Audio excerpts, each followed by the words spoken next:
Philippines లో recent గా ఒక భారీ ఎర్త్క్వేక్ వచ్చింది. జనాలు నిద్ర లేచేసరికి భూమి మొత్తం దద్దరిల్లిపోతుంది. బిల్డింగ్స్ అన్ని పేక ముక్కల్లాగా వణికిపోతున్నాయి. పాత బిల్డింగ్స్ అన్ని ఎక్కడికక్కడికి కూలిపోయాయి. జనాలందరూ భయంతో రోడ్ల మీదకి పరుగులు తీశారు. అక్కడ ఇంటర్నేషనల్ ఎయిర్పోర్ట్ కూడా చాలా బ్యాడ్ గా డ్యామేజ్ అయిపోయింది. ట్విస్ట్ ఏంటంటే అక్కడ వచ్చిన ఎర్త్క్వేక్ లో భూమిలో తక్కువ డెప్త్ లో రావడం వల్ల పైన ఎక్కువగా డ్యామేజ్ జరిగింది. అందుకే అక్కడ ఉన్న అధికారులు కోస్టల్ ఏరియాస్ అన్నిటికీ సునామీ అలర్ట్ ఇచ్చారు. అక్కడ ఉన్న సముద్రంలో ఆల్రెడీ అలలు చాలా పైకి ఎత్తున ఎగిసి పడుతున్నాయి. ఆల్రెడీ అక్కడ ఉన్న లోతట్టు ప్రాంతాలు మొత్తం మునిగిపోయాయి. రోడ్లు, ఇల్లు అన్ని జలమయం అయిపోయాయి. ఈ హెచ్చరిక ఓన్లీ ఫిలిప్పీన్స్ కే కాదు, అక్కడ ఉన్న మలేషియా, ఇండోనేషియాకి కూడా సునామీ ముప్పు ఉందని అధికారులు చెప్తున్నారు.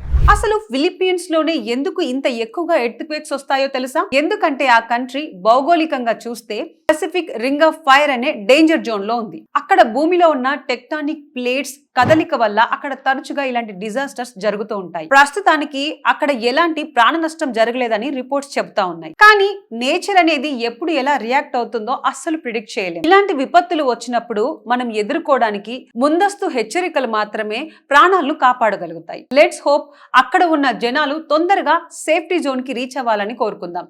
సో గైస్, ఈ వీడియోపై మీ అభిప్రాయం ఏంటో కామెంట్ చేసి చెప్పండి.